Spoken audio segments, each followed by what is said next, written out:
Welcome to Kenton's videos. Enjoy the video. You begin by preparing a confined environment so dependencies do not leak. Create a venv and activate it. Install Python 3. 11 Plus and the framework you chose, for example Fast API for async speed or Flask for simplicity. Once done, scaffold routes, a basic app factory, and a requirements file.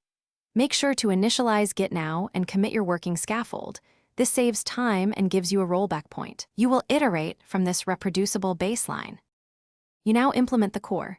Define your endpoints and data contracts, because clear contracts prevent rework. Connect an ORM like SQL Alchemy and create migrations with Alembic so schema changes are versioned.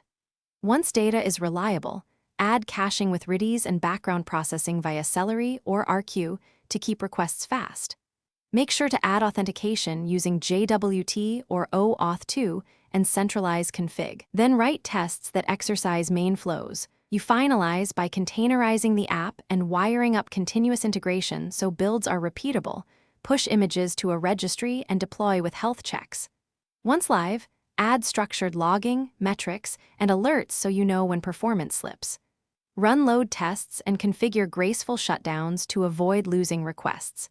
If something breaks, check the app logs and trace the request path.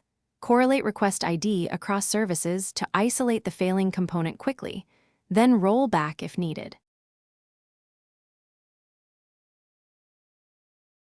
Thanks for watching. Consider subscribing if we helped you.